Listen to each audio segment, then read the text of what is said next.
Welcome back to Anatomiqa.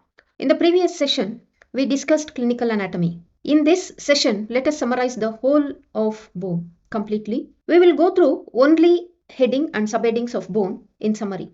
Please feel free to go back and revise the sessions if needed in detail.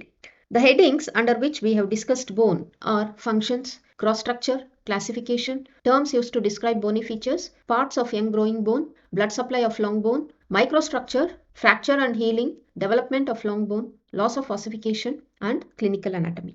The functions of bone are: it forms rigid framework, it gives shape and support to body, it resists any form of stress and strain, it provides surface for attachments of muscles, ligaments, and tendons. It also acts as levers.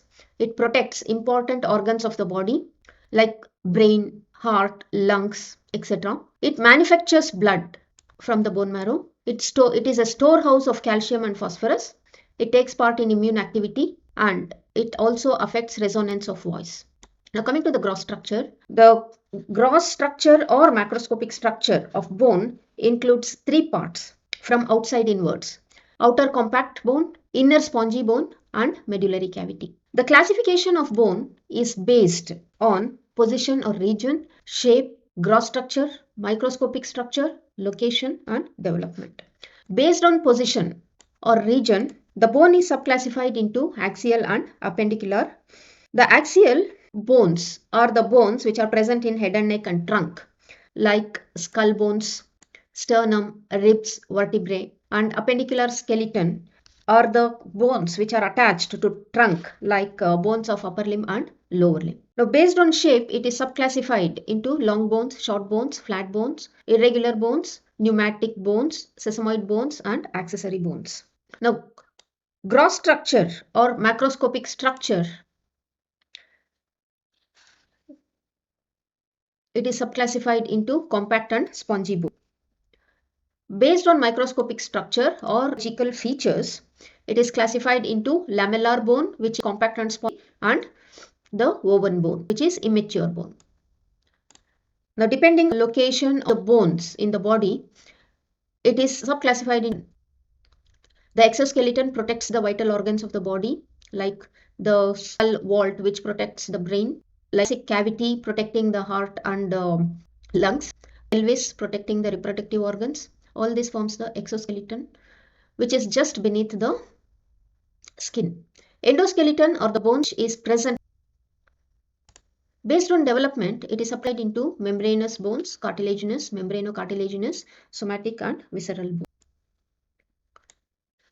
The terms we use to describe bony features are linear elevation, such as linea aspera femur, rounded elevation, which is one of the example for rounded elevation is tuberosity in the ostium, sharp elevation like condyles, which are present at the lower end of our end, facet, they are body of vertebrae, depression like bicipital groove in the humerus, and openings which transmits vessels, nerves, and lymphatics like foramen. Coming to the young growing bone, then two ends, expanded ends called, and between the diaphysis and epiphysis, okay, the end of the diaphysis, which is close to the metaphysis, which is a part of diaphysis, between the epiphysis and the epiphyseal cartilage. Now let us discuss about the blood supply of long bones, which is very important. Okay, the arteries supplying growing bone are the nutrient artery, then metaphyseal artery, epiphyseal artery, and the periosteal arteries. Microstructure discussed under three: periosteum, composition, and arrangement. The periosteum has two layers: outer cellular layer. Then the composition, it is composed of cell and intercellular substance. The cells of four types: osteoblasts, osteocytes, and osteoclasts. Cellular substance is made of organic and inorganic. The organic is made of type 1 collagen and substance, and inorganic is made of the mineral salt like calcium, sodium, phosphorus. All these components are arranged in certain way in different bones. In the immature bone, the arrangement is regular of collagen fibers. It has more number of cells and ground substance. In spongy bone, the matrix is arranged forms either into or in the compact bone.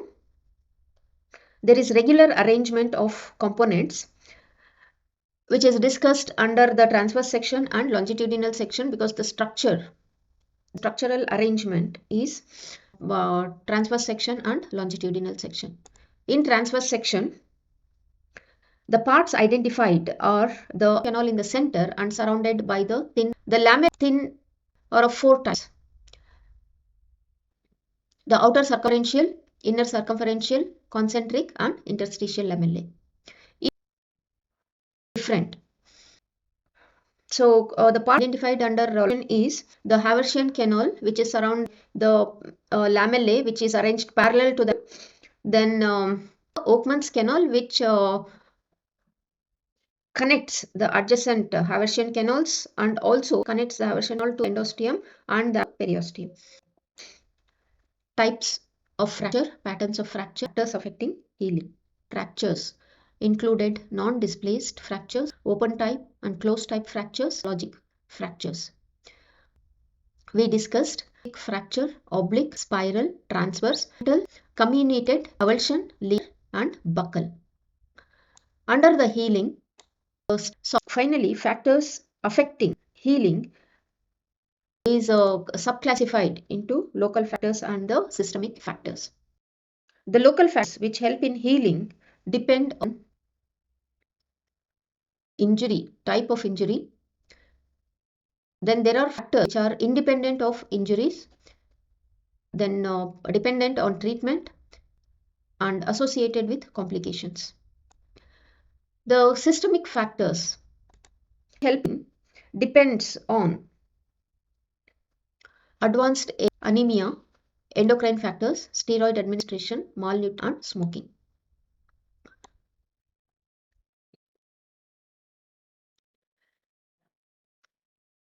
As we come to the development of bone, development of long bone, it develops in 2 ways. There are bones which develop intramembranous ossification and there are which develop from endochondral ossification. Knowing the laws of ossification is very important in estimating the approximate age of a person, to identify the sex of a person, and also in medico-legal cases. The laws of ossification are: primary appears before birth for the shaft of the long bone, in the middle of the long bone, which forms the secondary center appears at the end of the long bone, which develops into epiphysis.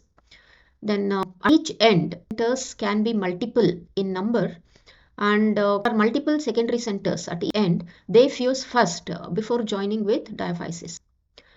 The secondary center appearing first will fuse last with the diaphysis. The nutrient canal is away from the growth end. As to be remembered. Coming to the clinical anatomy, okay. So in the previous session, we discussed anatomy, which includes the following: cleidocranial dysostosis, achondroplasia, dyschondroplasia, rickets, which is present in the children, injury to periosteum, which forms the gross defects of the bone, scurvy, defects in vertebral arch, deficiency of calcium, fractures, septic arthritis, osteomyelitis, bone marrow biopsy, cartilage and bone tumors, rupture of cartilage, importance of radiographs, medico-legal and anthropological aspects, thrombocytopenia absent radius syndrome, which is called as star syndrome, osteogenesis imperfecta, gigantism and acromegaly, and finally pituitary dwarfism. So this were the details which we discussed in the previous sessions. I think there are 7 sessions which we discussed all these in detail. So if you need details of these headings and subheadings, please go back and check the previous 7 sessions of the bone. Okay, so with this we complete the summary of the bone and the whole syllabus of the bone. In the next sessions, you will see how to draw the transverse section of bone and the longitudinal section of the bone.